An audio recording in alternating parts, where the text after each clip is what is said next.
आज 23 জানুয়ারি 2024 নেতাজির 127তম জন্মবার্ষিকী। নেতাজি সুভাষচন্দ্র বসু স্বাধীনতা সংগ্রামী এবং ইন্ডিয়ান ন্যাশনাল আর্মির নেতা। সুভাষচন্দ্র বসুর জীবন উদযাপন ও সম্মান করার জন্য তার জয়ন্তীকে পরাক্রম দিবস হিসেবে পালন করা হয়। নেতাজির জন্ম 23 জানুয়ারি 1897 ওড়িশার কটকে। তিনি ছিলেন একজন রাজনীতিবিদ এবং বুদ্ধিজীবী। নেতাজি ভারতের স্বাধীনতা সংগ্রামে আজও আমাদের কাছে স্মরণীয়। সুভাষচন্দ্র বসু ছিলেন একজন ধনী ও সুপরিচিত বাঙালি ব্যারিস্টারের ছেলে। কলকাতার স্কটিশ চার্চ কলেজ এবং প্রেসিডেন্সি কলেজে পড়াশোনা করেছিলেন, যেখানে তাকে তার জাতীয়তাবাদী কার্যকলাপের জন্য 1916 সালে বহিষ্কার করা হয়েছিল। তারপর ভারতীয় সিভিল সার্ভিস প্রস্তুতির জন্য তার বাবা মা তাকে ইংল্যান্ডের কেমব্রিজ বিশ্ববিদ্যালয়ে পাঠান। সুভাষচন্দ্র বসু 1920 সালে সিভিল সার্ভিস পরীক্ষায় উত্তীর্ণ হন, কিন্তু 1921 সালের এপ্রিলে ভারতে জাতীয়তাবাদের দ্বারা সৃষ্ট অস্থিরতার কথা জানার পর তিনি আকস্মিকভাবে বিবেচনা থেকে তার নাম প্রত্যাহার করে নেন এবং তার জন্মভূমিতে ফিরে যান। কলকাতার একজন ধনী আইনজীবী এবং ভারতীয় জাতীয় কংগ্রেস রাজনীতিবিদ শরৎচন্দ্র বসু তাকে তার কর্মজীবনের বিশেষ করে শুরুতে বস্তুগত এবং মানসিক উভয়ভাবেই সহায়তা প্রদান করেন।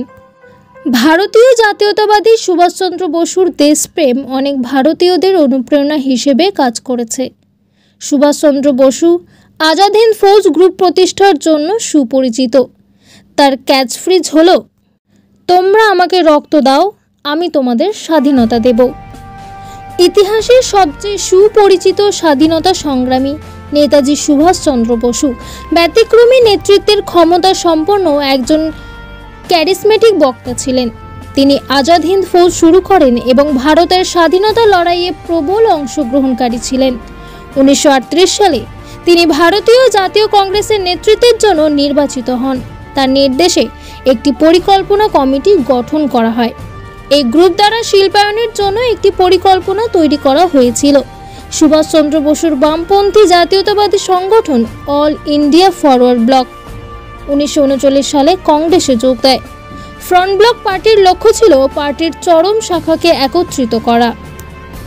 সুভাষচন্দ্র বসু আজাদ হিন্দ ফৌজ প্রতিষ্ঠা করেন, যার প্রায় ভারতীয় জাতীয় সেনাবাহিনী নামে পরিচিত। আজাদ হিন্দ ফৌজ ব্রিটিশদের বিরুদ্ধে লড়াই ও আক্রমণে সক্রিয়ভাবে অংশগ্রহণ করেছিল। ক্যাপ্টেন ডোকি স্বামীনাথন রেজিমেন্টের দায়িত্বে ছিলেন এবং তার নির্দেশনায় সর্বমহিলা ইউনিট বীরত্ব প্রদর্শন করেছিলেন। 1945 সালের আগস্টে একটি বিমান দুর্ঘটনাকে সুভাষচন্দ্র বসুর মৃত্যুর কারণ হিসেবে ব্যাপকভাবে বিবেচনা করা হয়। তবে তার মৃত্যু একটি রহস্য রয়ে গেছে, কারণ তার ভক্তরা বিশ্বাস করেন যে তিনি চিরকাল বেঁচে ছিলেন। দেশের বিভিন্ন প্রান্তে নেতাজিকে দেখেছেন বলে দাবি করেন অনেকে। গুমনামি বাবা নামে পরিচিত একজন ছদ্মবেশী সাধু হিসেবে নেতাজি এখনও জীবিত ছিলেন বলে সারা দেশে গুজব ছড়িয়ে পড়েছিল।